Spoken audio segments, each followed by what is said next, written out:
მშვიდობა, გამარჯობა მეგობრებო, მოგესალმებით. დღეს გახსენებაში ამოვიდა ერთი ვიდეო, სადაც მე ფიქრობ საკმაოდ საინტერესო თემაზე ვამახვილებ ყურადღებას და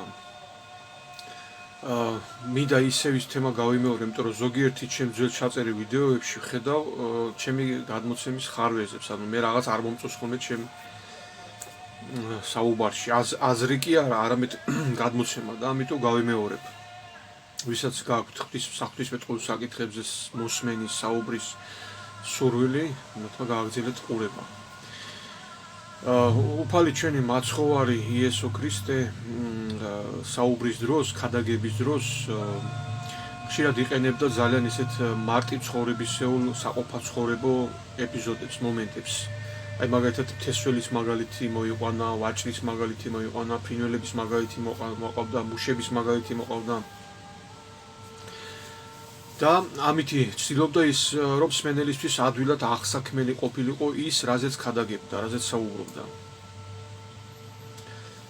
რა თქმა უნდა, ჩვენს ბაძავთ მაცხოვარს, ჩვენს უფალ იესოს, ეს ამაში ამ სიტყვებში არაფერი არ არის რაღაცა განსაკუთრებული, ჩვენ რაღაც ხატად და მსგავსად უბრალოდ ჩვენ შექმნილი, ოღონდ ეს ხატება და მსგავსება დაკნინებულ მდგომარეობაში და ის ჩვენში ნელ-ნელა უნდა აღდგეს ქრისტიანული მოღვაწეობით. მაშასე შარშან დავწერე ეს თემა და დღესაც გავიმეორებ. ავტობუსში ჯდომის დროს, მგზავრობის დროს რაღაც ჩაფიქრებული ვიყავი, რომ გამოვერკვი, მიმოვიხედე და რაღაც სხვა გარემო მომეჩვენა და ერთი პერიოდი ვიფიქრე, რომ მეთქი ალბათ სხვა ნუმერ ავტობუსში ხომ არ დავჯექი მეთქი, მაგრამ მე დავაფიქსირე, კარგად დავაკვირდი, იგივე გარემოა და იგივე ავტობუსით გზავრობდი, უბრალოდ სხვანაირი მომეჩვენა გარემო და რატომ? აი რატომ? იმიტომ რომ ყოველთვის გზავრობდი ხოლმე ავტობუსში მოძრაობის მიმართულებისკენ სახით ვიჯექი ხოლმე და ეხლა ვიჯექი ზურგით. ანუ ადგილი რომ შევიცვალე, თითქოს ხედვაც შეიცვალა, რაღაც გარემოც თითქოს ასე შეცვლილი გარემო დავინახე, ასე მომეჩვენა ესეთი. ასეა სულიერი ფერისცვალების დროსაც ადამიანში. როცა ადამიანი იწყებს უფალთან მიახლოებას, ფერისცვალება ქვია აი ამას. უფლით შემოსვლას, როცა იწყებს, მისი ხედვაც უფრო სხვანაირი იცვლება. ადრეც ვთქვი და დღესაც გავიმეორებ და ყოველთვისაც ვიტყვი, რომ ადამიანს აქვს ორგვარი ხედვა. ეს ერთი არის მატერიალური თვალებით, რასაც უყურებთ ჩვენ, აი მოვლენებს, საგნებს. და სულიერი ხედვა არის მის როგორ აღიქვამ მის შინაარსს, არსობრივად როგორ აღიქვამ ადამიანს ან მოვლენას, არსობრივად, ხო? როგორ აღიქვამ. ეს არის უკვე სულიერი ხედვა. ეს გარეგნობა, ანუ ეს ჩვენი მატერიალური თვალი და მთლიანად გარეგნობა, ეს არის ის, რაც გვამსგავსებს ცხოველს, ხო? როგორც ის ცხოვრობს, თქვათ. ჭამა და სექსი, როგორც იტყვიან. და ძილი და თქვათ რაღაც ესე. ხო, ისეა ადამიანსაც ეს მისი გარეგნობა არის ეს, მისი ფიზიკური, მატერიალური მხარე არის ეს, ცხოველის მსგავსი, მაგრამ ის რაც უფალმა ჩადო ადამიანში, უბოძა ადამიანს თავისი ხატება და მსგავსება, ზუსტად ის სულია, უკვდავი სული. აი ეს არის ცოდვილ ადამიანში არის დაცემულ მდგომარეობაში ხატება და მსგავსება უფლისა ჩვენის არის დაკნინებული. და ადამიანის მოვალეობა, მოწოდება, რომ ეს ხატება და მსგავსება აღადგინოს თავის თავში, როგორ? ფერისცვალებით, სულიერი ფერისცვალებით, როგორ რელიგიურობასა და ჭეშმარიტების გაცხადებას შორის, ადამიანის სულში ჭეშმარიტების გაცხადებას შორის არის დიდი სხვაობა. რელიგიურობა ეს რაც არის ყველა რელიგიაში, ადამიანის მიერ მოწოდებულ რელიგიაში, დამკვიდრებულ რელიგიაში, ისა მიდგომები მსგავსია, ანუ რა, რომ რაღაცას შეასრულებ, რაღაცას დაიცავ, რაღაცა აღასრულებ ღვთისმსახურებას და უკვე რაღაცა გააკეთე შენ ღვთის თვალში. შენ უკვე კარგი ადამიანი ხარ, შენ უკვე ღმერთთან ხარ, ეს არის რელიგიურობა. მაგრამ ჭეშმარიტება ეს არის, როდესაც არჩევს სიკეთეს და ბოროტებას ერთმანეთისგან. როდესაც არჩევ ქრისტეს და ანტიქრისტეს ერთმანეთისგან. როგორ შეიძლება ეს ადამიანმა რას ნიშნავს ღვთაებრივი გამოცხადების მიღება? როცა იწყებს საკუთარ ცოდვებთან ბრძოლა, ანუ სახარების გაცნობა, ქრისტეს გაცნობა, ცნებები, რასაც ჩვენ ვეძახით, როცა ამას ჩვენ ღვთის ცნებებს ვეცნობით, ღვთის ცნებები უბრალოდ რაღაც რიტუალის შესრულება კი არ არის. ღვთის ცნებები ცხოვრება გვანახებს საკუთარ უძლურებას, საკუთარ ცოდვილ მდგომარეობას. აი ეს არის ღვთაებრივი გაცხადება ადამიანში. ჭეშმარიტების გაცხადება ეს არის, როცა საკუთარ უძლურების დანახვას იწყებ და ცოდვებთან ბრძოლას იწყებ და ღვთის შეწევნით აკეთებ ამას. უფალს ენდობი ამასთან, შენი საკუთარი ძალებით, საკუთარ ცოდვებთან ვერ ვიბრძოლებ.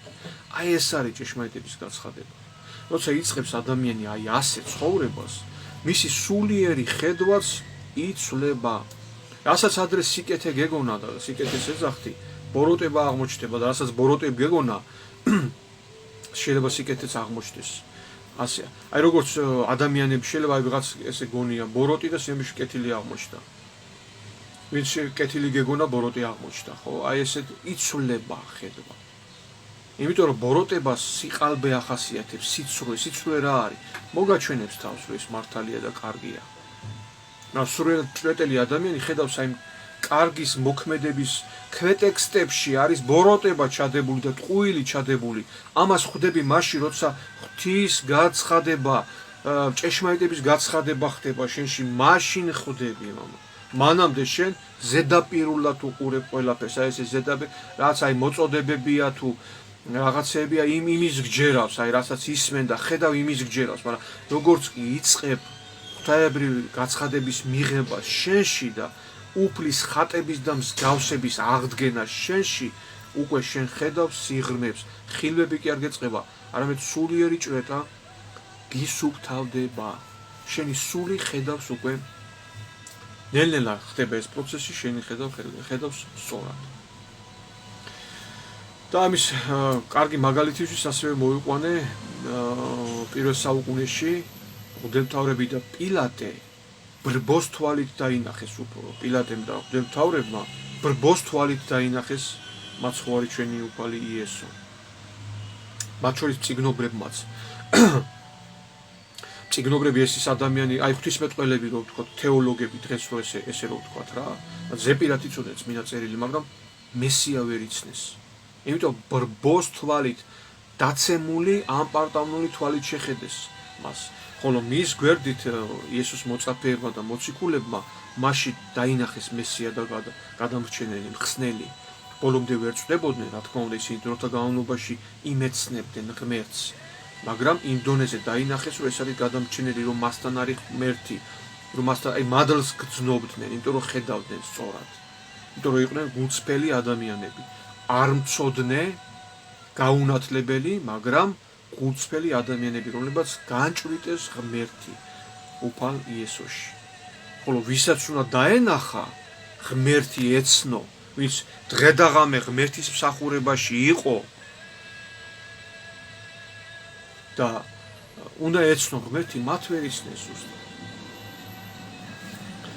აქვე დავამატებ კიდევ ერთ რამეს, რომ როცა ადამიანს ეძლევა რაღაც გარკვეული სტატუსები, ეს იქნება საერო თუ სასულიერო რაღაც იერარქები, თანამდებობები, ხო, მაგრამ მისი სულიერება არ შეესაბამება მის სტატუსს, იწყება უკიდეგანო ამპარტავნება, დაცემული მდგომარეობა.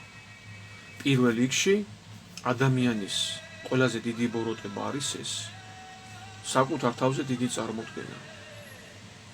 ეს იწვევს შემდეგ უკვე სხვა ტიპის დაცემულობებს, ეს გააჩნია უკვე მისი სულის მდგომარეობას, მის ნიჭიერებას, მის უნარებს, მის ენერგეტიკას. აი იმ ტიპის დაცემულობები, სხვადასხვა ტიპის დაცემულობები შეიძლება გამოიწვიოს, მაგრამ პირველი ეს არის საკუთარ თავზე დიდი წარმოდგენა, როცა ადამიანს თავისთავად გონია მართალი, კარგი, კეთილი, რა ვიცი, ღვთისმსახური და რა ვიცი. აი ეს არის ყველაზე დიდი ბოროტება. ამით არის დაავადებული ეშმაკი. ანგელოზი, რომელიც იყო ერთ-ერთი წინვალე, ერთ-ერთი სინათლე, მან თავის თავში დაინახა ძალა, ნათება, სინათლე და მოუნდა ღმერთობა და ამით მოხდა მისი დაცემა. ერთ-ერთი სამყაროში ყველაზე დიდი ასკეტი არის ეშმაკი. არ ჭამს, არ ცვამს, არც მრუშობს, არც ფული უყვარს, ერთადერთი რაც მას ჯოჯოხეთში ამყოფებს, სიბნელეში ამყოფებს, ეს არის ის, რომ მას ეს მისი ჯოჯოხეთი, ეს მისი გარემოთ იქცა, რა თქმა უნდა, მისი შესაფერის გარემოთ, ეს არის თავის თავზე დიდი წარმოდგენა, ამპარტავნება, რამაც დასცა ის.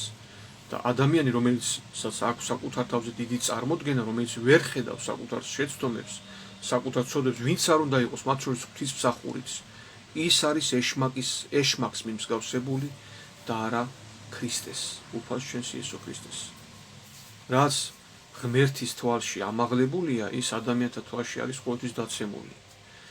იმიტომ რომ ადამიანების უმრავლესობაში ეს სულიერი ჭრედა არ არის და ამიტომ არის აი ხშირად მაგალითად სალოსებს მithქვია სალოსიეს ღვთისმსახურები ყველაზე უმაღლესი სულიერი გამოხატულება ღვთაებრივი ჭეშმარიტების არის სალოსებში დაგლახაკავებულ ღვთისმსახურებში და ასეთ გლახაკებში როცა როგორც ზოგი მათ გიჟებს ეძახის ლოთებს გარყვნილებს ხო ზოგისთვის ისინი წმინდანები არიან ანუ შენი სულის მდგომარეობის შენი სულიერი ხედვის მიხედვით აფასებ მათ როგორი სულიერი მდგომარეობაც აქვს ისე აფასებ მათ